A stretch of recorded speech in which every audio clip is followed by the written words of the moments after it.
जगा लो, होगा दूर अंधेरा।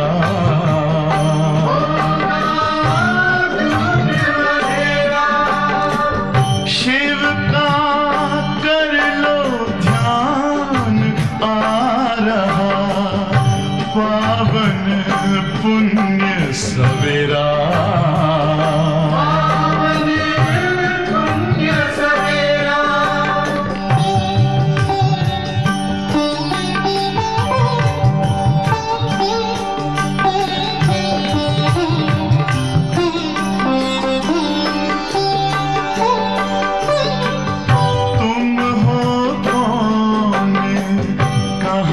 से आए अपने आप को जानो,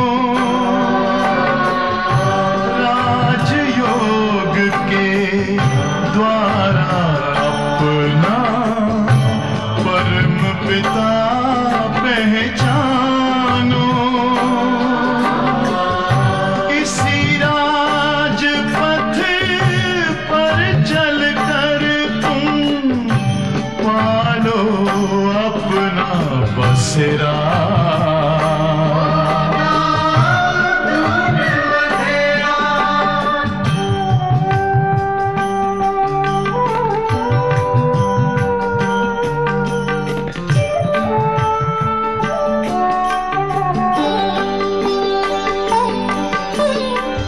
तुम हो आत्मा तन से न्यारे, परमात्मा को प्यारे।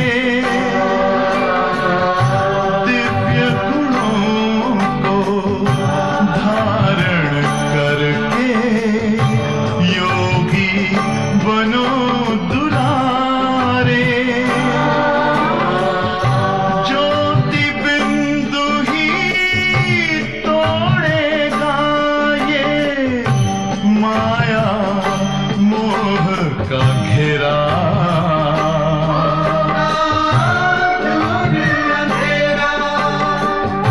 अंतर मन में ज्योति जगा लो, होगा दूर अंधेरा।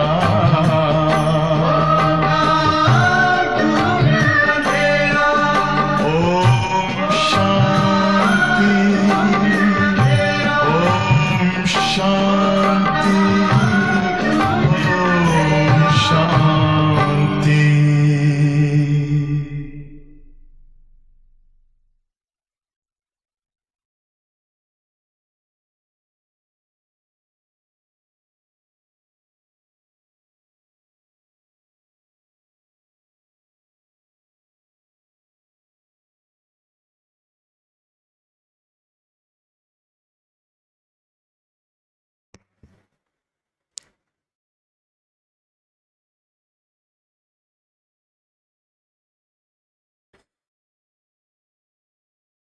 ओम शांति। Good morning. आज 27 तारीख बाबा के महावाक्य सुनेंगे।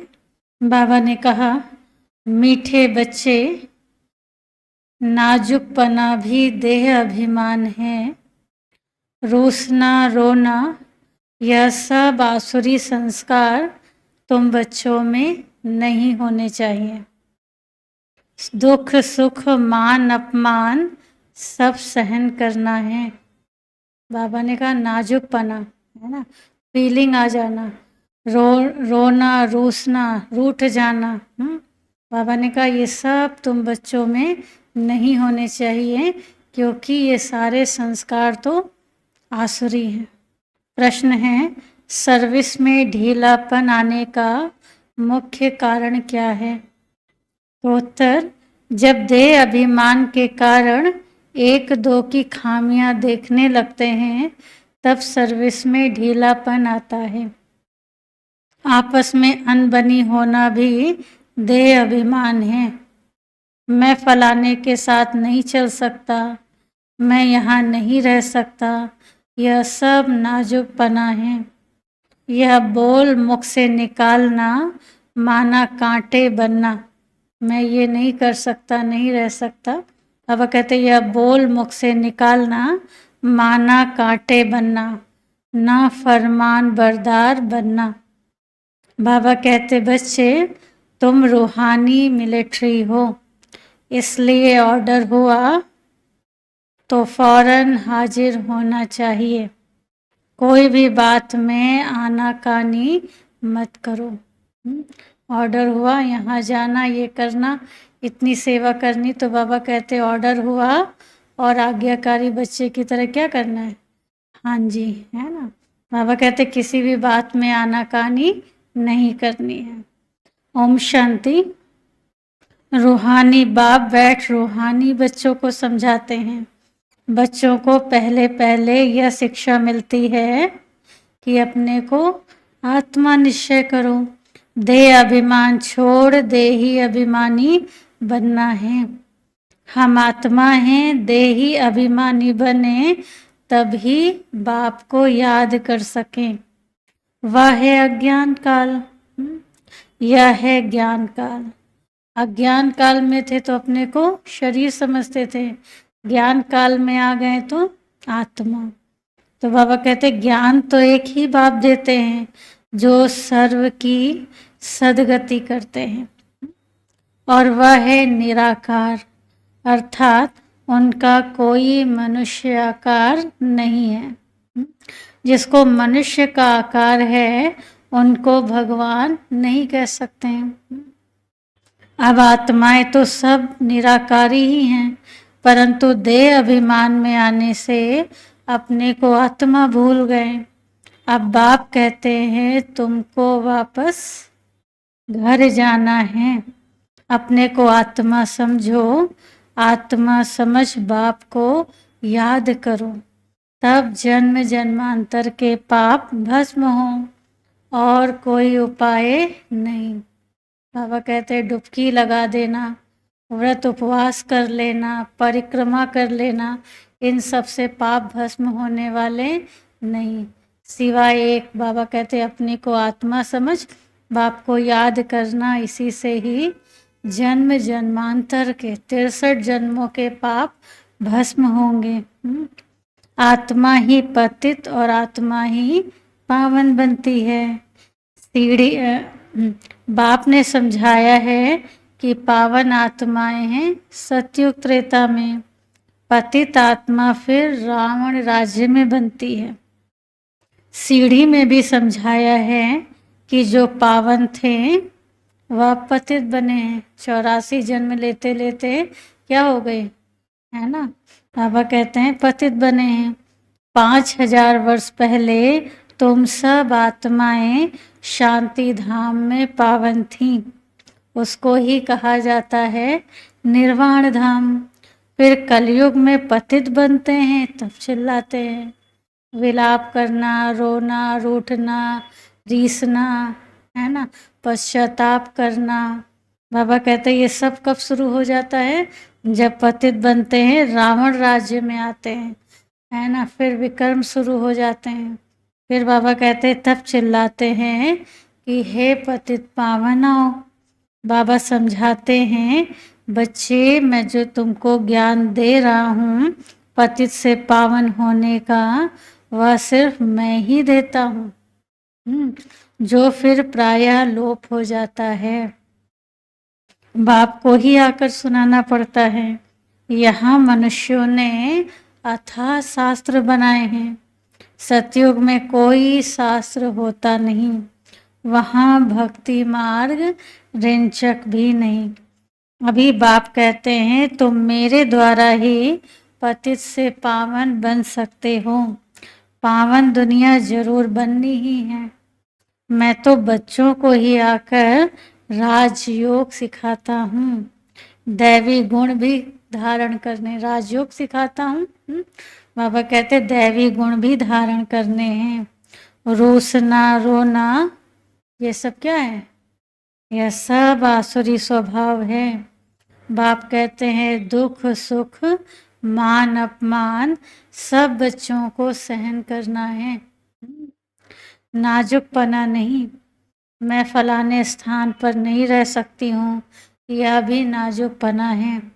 इनका स्वभाव ऐसा है या ऐसा है वैसा है, या कुछ भी रहना नहीं चाहिए, है ना। इनसे ट्यूनिंग नहीं मिलती है, व्यूज़ नहीं मिलते हैं, है ना।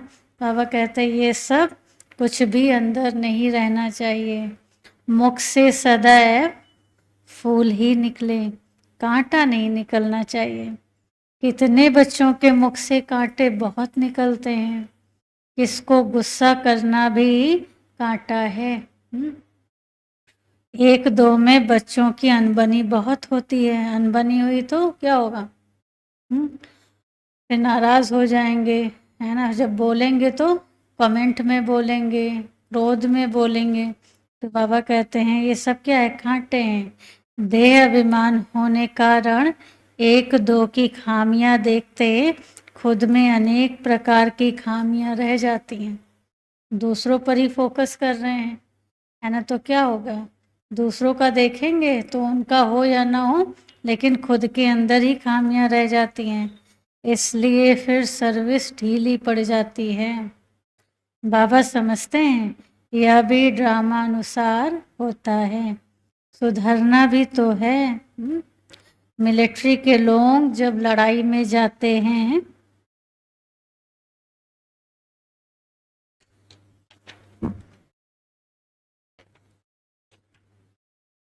तो उन्हों का काम ही है दुश्मन से लड़ना। लड़स होती है व कुछ हंगामा हुआ तो भी बहुत मिलिट्री को बुलाते हैं। फिर मिलिट्री के लोग मजदूरों आदि का काम भी करने लग पड़ते हैं। गवर्नमेंट मिलिट्री को ऑर्डर करती है यह मिट्टी सारी भरो, अगर कोई ना आया तो गोली के मुंह में। गवर्नमेंट का ऑर्डर मानना ही पड़े। बाप कहते हैं तुम भी सर्विस के लिए बंधे हुए हो, जैसे वो मिलिट्री वाले। कोई भी काम हो, फ्लड्स आ गया है ना, किसी को इधर से उधर ले जाना है, तो वो ये नहीं कह सकते कि मेरा काम केवल फील्ड पर है, युद्ध के मैदान पर ही है, हम ये सब काम नहीं कर सकते हैं। इतनों को निकालना, बचाव करना, है ना, सब करते हैं। बाबा कहते मिट्टी भी, पहाड़ की खुदाई, हर चीज़, है ना। तो जैसे वो गवर्नमेंट का ऑर्डर मानते हैं, ऐसे ही हमें भी रूहानी गवर्नमेंट का ऑर्डर मानना है। जब बाप जहाँ भी सर्विस पर जाने के लिए बोले झट हाजिर होना चाहिए, नहीं माना तो मिलिट्री नहीं कहेंगे, वह फिर दिल पर नहीं चढ़ते। तुम बाप के मददगार हो सबको पैगाम देने में। अब समझो कहाँ बड़ा म्यूज़ियम खोलते हैं, कहते हैं 10 माइल दूर है, सर्विस पर तो जाना पड़े ना, कि भाई 10 माइल दूर है, रोज़ वहाँ जाना है, रोज़ प्रदर्शनी समझानी है, तो बाबा कहते हैं जाना तो पड़ेगा ही। खर्चे का ख्याल थोड़े ही करना है। बड़े से बड़ी गवर्नमेंट बेहद के बाप का ऑर्डर मिलता है, जिसका राइट हैंड फिर धर्मराज है। उनकी श्रीमत पर न चलने से फिर गिर पड़ते हैं।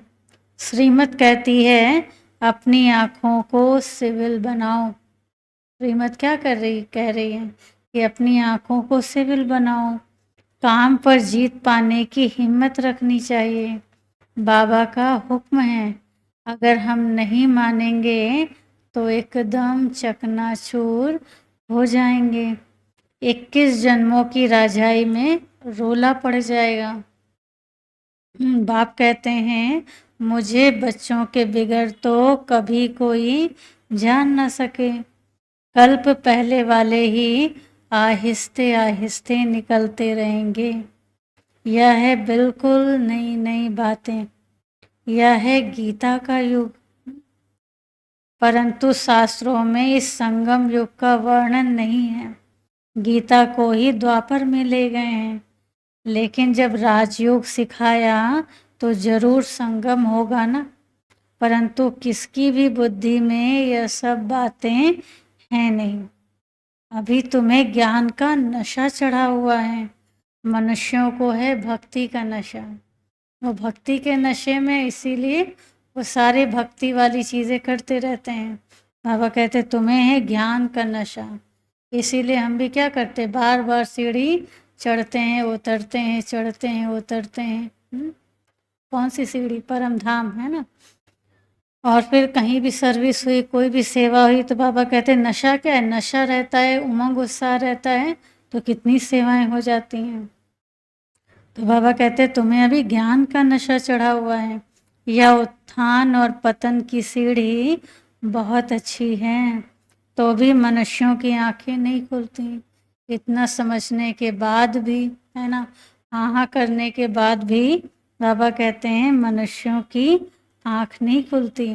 माया के नशे में एकदम चकनाचूर हैं। ज्ञान का नशा बहुत देरी से चढ़ता है। पहले तो दैवी गुण भी चाहिए। बाप का कोई भी ऑर्डर हुआ तो उसमें आनाकानी नहीं करनी है, या मैं नहीं कर सकता हूँ, इसको कहा जाता है ना फरमान बरदार।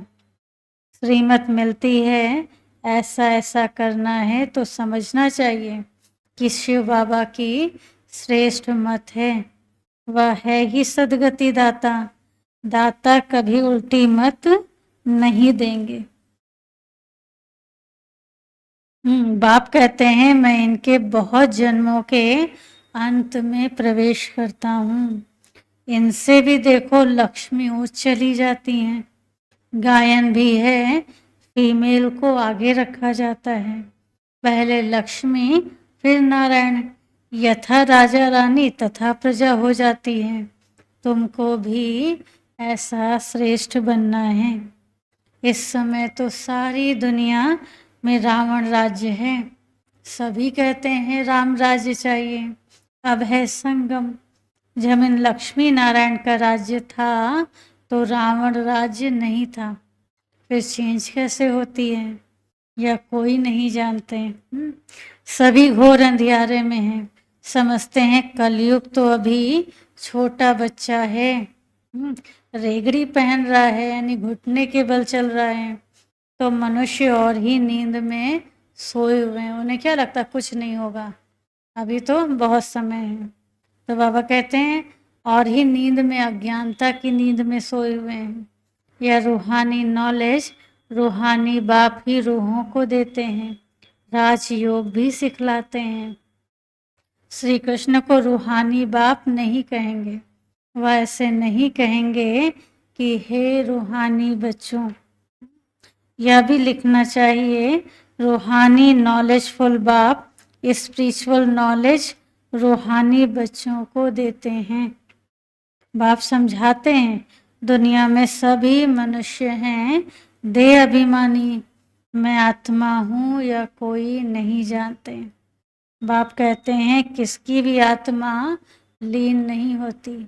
आत्मा निकली और परमात्मा में विलीन हो गई। बाबा कहते हैं कोई किसकी भी आत्मा लीन नहीं होती।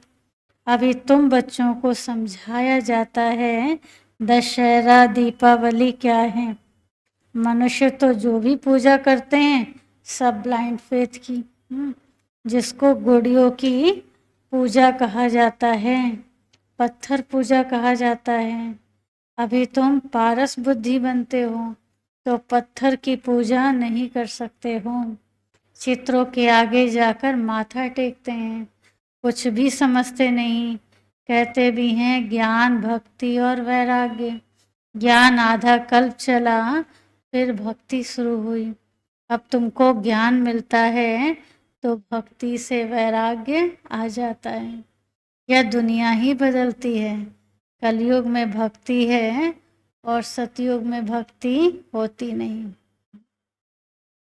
वहाँ है ही पूज्य। बाप कहते हैं बच्चे तुम माथा क्यों टेकते हो। आधा कल्प तुमने माथा भी घिसाया, पैसे भी गंवाए, मिला कुछ भी नहीं। माया ने एकदम माथा मोड़ लिया है, कंगाल बना दिया है। फिर बाप आकर सबका माथा ठीक कर देते हैं। अभी आहिस्ते आहिस्ते कुछ यूरोपियन लोग भी समझते हैं, विदेशी भी है ना। बाबा कहते हैं कि कुछ आहिस्ते आहिस्ते थोड़ा थोड़ा उनकी बुद्धि भी खोल रही है। बाबा ने समझाया है यह भारतवासी तो बिल्कुल तमोगुणी बन गए हैं और और धर्म वाले फिर अ, वह और धर्म वाले फिर भी पीछे आते हैं तो सुख भी थोड़ा दुख भी थोड़ा मिलता है। भारतवासियों को बहुत तो दुख भी है। शुरू में ही कितने धनवान एकदम विश्व के मालिक होते हैं और धर्म वाले कोई पहले थोड़े ही धनवान होते हैं। पीछे वृद्धि को पाते पाते सभी आकर धनवान हुए हैं। अब फिर सबसे भिखारी भी भारत ही बना है। जो सबसे ज्यादा साहूकार था वही भिखारी बना है। अंध श्रद्धालु भी भारत में ही हैं। यह भी बना बनाया ड्रामा है। बाप कहते हैं मैंने जिसको हेवन बनाया, मैंने जिसको साहूकारी दी, राजाई दी, वो क्या बन गए? वह हेल बन गया है। मनुष्य बंदर बुद्धि बन गए हैं और उनको मैं आकर मंदिर लायक बनाता हूँ। विकार बड़े कड़े होते हैं। क्रोध कितना है? तुम्हारे में कोई क्रोध नहीं होना चाहिए। बिल्कुल मीठे शांत अति मीठे बनो।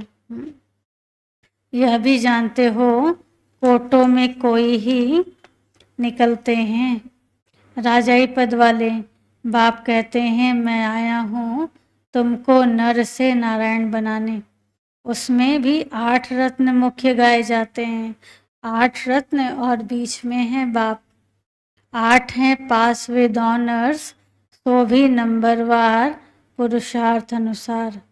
देह अभिमान को तोड़ने में बड़ी मेहनत लगती है। देह का भान बिल्कुल निकल जाए। कोई कोई पक्के ब्रह्म ज्ञानी होते हैं, उन्हों का भी ऐसे होता है। बैठे बैठे देह का त्याग कर देते हैं। बैठे बैठे ऐसे शरीर छोड़ देते हैं, वायुमंडल एकदम शांत हो जाता है और अक्सर करके प्रभात के शुद्ध समय पर शरीर छोड़ते हैं, है ना, ब्रह्म मुहूर्त के समय पर ही।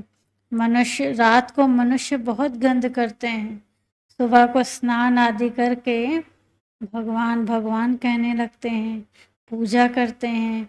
बाप सब बातें समझाते रहते हैं। प्रदर्शनी आदि में भी पहले पहले तुम अल्फ का परिचय दो। पहले अल्फ और बे। बाप तो एक ही निराकार है। बाप रचयिता ही बैठ रचना के आदि मध्य अंत का ज्ञान समझाते हैं। वही बाप कहते हैं मामेकम याद करो। देह के सब संबंध छोड़ अपने को आत्मा समझ मामेकम याद करो। बाप का परिचय तुम देंगे फिर किसको हिम्मत नहीं रहेगी प्रश्न उत्तर करने की। पहले बाप का निश्चय पक्का हो जाए तब बोलो 84 जन्म ऐसे लिए जाते हैं। चक्र को समझ लिया, बाप को समझ लिया, फिर कोई प्रश्न उठेगा नहीं। बाप का परिचय देने बिगर बाकी तुम टिक टिक करते हो तो उसमें तुम्हारा टाइम बहुत वेस्ट होता है, गले ही घुट जाते हैं। पहली पहली बात अल्फ को उठाओ। टिक टिक करने से समझ थोड़े ही सकते हैं। बिल्कुल सिंपल रीति और धीरे से बैठ समझाना चाहिए। जो देही अभिमानी होंगे वो अच्छा समझ सकेंगे। बड़े बड़े म्यूजियम में अच्छे अच्छे समझाने वालों को मदद देनी पड़े।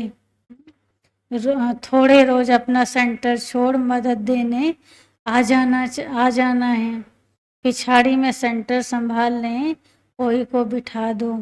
अगर गद्दी संभालते लायक कोई को आप समान नहीं बनाया है तो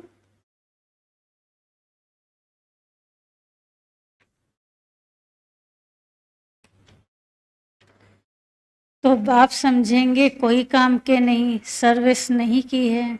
बाबा को लिखते हैं सर्विस छोड़ कैसे जाएं।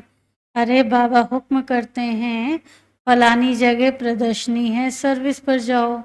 अगर गद्दी लायक किसको नहीं बनाया है तो तुम किस काम के। बाबा ने हुक्म दिया झट भागना चाहिए। महारथी ब्राह्मणी तुम उनको कहा जाता है। बाकी तो सब हैं घोड़े सवार प्यादे। सर्विस सबको सर्विस में मदद देनी है। इतने वर्ष में तुमने किसको आप समान नहीं बनाया है तो क्या करते थे। इतने समय में मैसेंजर नहीं बनाया है जो सेंटर संभालें। कैसे कैसे मनुष्य आते हैं जिनसे बात करने का भी अक्ल चाहिए। मुरली भी जरूर रोज पढ़नी है अथवा सुननी है। मुरली नहीं पढ़ी गोया एब्सेंट हुई। तुम बच्चों को सारे विश्व पर घेराव डालना है। तुम सारे विश्व की सेवा करते हो ना। पतित दुनिया को पावन या घेराव डालना है। सभी को मुक्ति जीवन मुक्ति धाम का रास्ता बताना है। दुख से छुड़ाना है। अच्छा, मीठे मीठे सिकिलधे बच्चों प्रति माता पिता बाप दादा का याद प्यार और गुड मॉर्निंग। रूहानी बाप की रूहानी बच्चों को नमस्ते। हम रूहानी बच्चों की रूहानी माता पिता बाप दादा को याद प्यार गुड मॉर्निंग और नमस्ते। शुक्रिया बाबा, आपका बहुत बहुत शुक्रिया। धारणा के लिए मुख्य सार है। पहली पॉइंट, बहुत मीठे शांत अति मीठे स्वभाव का बनना है। कभी भी क्रोध नहीं करना है। अपनी आँखों को बहुत बहुत सिविल बनाना है। दूसरी पॉइंट, बाबा जो हुक्म करे उससे फौरन मानना है। सारे विश्व को पतित से पावन बनाने की सेवा जरूर करनी है अर्थात घेराव डालना है। फिर वरदान है आज का, बाप की याद द्वारा असंतोष की परिस्थिति में सदा सुख व संतोष की अनुभूति करने वाले महावीर भव। सदा बाप की याद में रहने वाले हर परिस्थिति में सदा संतुष्ट रहते हैं क्योंकि नॉलेज की शक्ति के आधार पर पहाड़ माफिक परिस्थिति भी राई अनुभव होती है। राई अर्थात कुछ नहीं, चाहे परिस्थिति असंतोष की हो दुख की घटना हो, लेकिन दुख की परिस्थिति में सुख की स्थिति रहे तब कहेंगे महावीर। कुछ भी हो जाए नथिंग न्यू के साथ साथ बाप की स्मृति से सदा एक रस स्थिति रह सकती है। फिर दुख अशांति की लहर भी नहीं आएगी। स्लोगन है, अपना दैवी स्वरूप सदा स्मृति में रहे तो कोई भी व्यर्थ नजर जा नहीं सकती। अपना दैवी स्वरूप सदा स्मृति में रहे तो कोई भी व्यर्थ नजर नहीं जा सकती। आज का सम्मान है, मैं आत्मा महावीर हूँ। अव्यक्त इशारे हैं, स्वयं और सर्व के प्रति मनसा द्वारा योग की शक्तियों का प्रयोग करो। जैसे साइंस की शक्ति का प्रयोग लाइट के आधार पर होता है। अगर कंप्यूटर भी चलता है तो कंप्यूटर माइट है लेकिन आधार लाइट है। ऐसे आपके साइलेंस की शक्ति का भी आधार लाइट है। जब वह प्रकृति की लाइट अनेक प्रकार के प्रयोग प्रैक्टिकल में करके दिखाती है तो आपकी अविनाशी परमात्मा लाइट आत्मिक लाइट और साथ साथ प्रैक्टिकल स्थिति लाइट, तो इससे क्या नहीं प्रयोग हो सकता।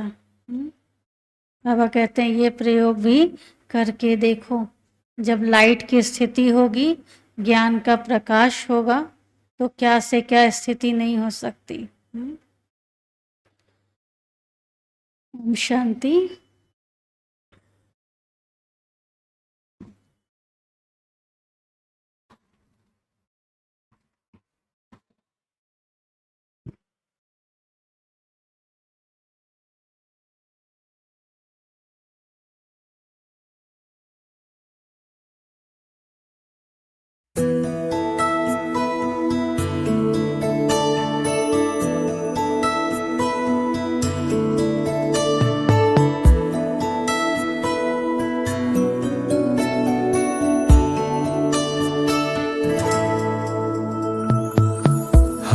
सदा महफूज हुए हैं दाता तेरी याद में। बिन मांगे सब कुछ है पाया, क्या मांगू फरियाद में। हम तो सदा महफूज हुए हैं दाता तेरी याद में। बिन मांगे सब कुछ है पाया, क्या मांगू फरियाद में।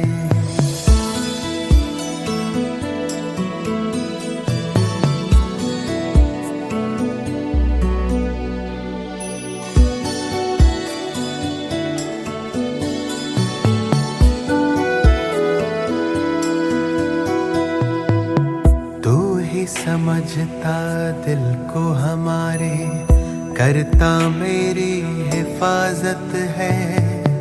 तुझ पर ही तो हक है सारे, तू ही मेरी ताकत है। तू ही समझता दिल को हमारे, करता मेरी हिफाजत है।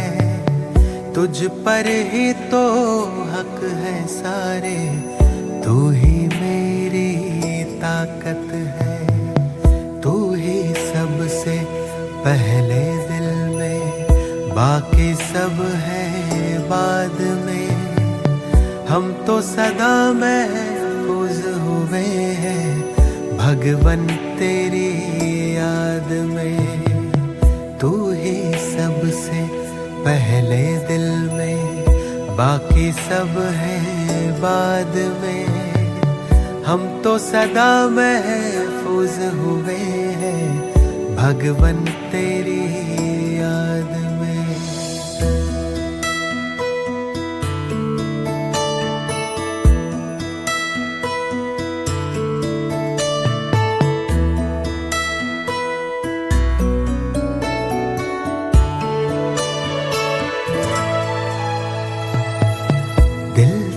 गाता तू वो गजल है, तू ही भरता मुझ में बल है। तुझसे मुकम्मल मेरी सांसें, तू ही जीवन सबका तराशे। दिल जो गाता तू वो गजल है, तू ही भरता मुझ में बल है। तुझसे मुकम्मल मेरी सांसें, तू ही जीवन सबका तराशे। तुमने दी है हर एक खूबी मुझको आशीर्वाद में। हम तो सदा महफूज हुए हैं साहिब तेरी याद में। तुमने दी है हर एक खूबी मुझको आशीर्वाद में। हम तो सदा महफूज हुए हैं साहिब तेरी याद में।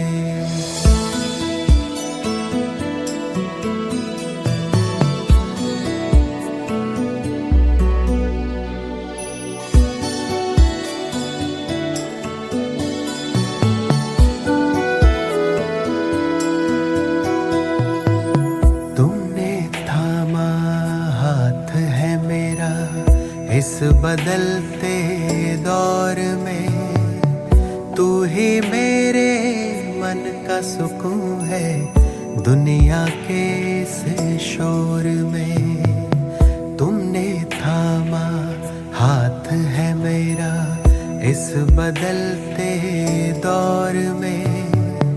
तू ही मेरे मन का सुकून है, दुनिया के इस शोर में।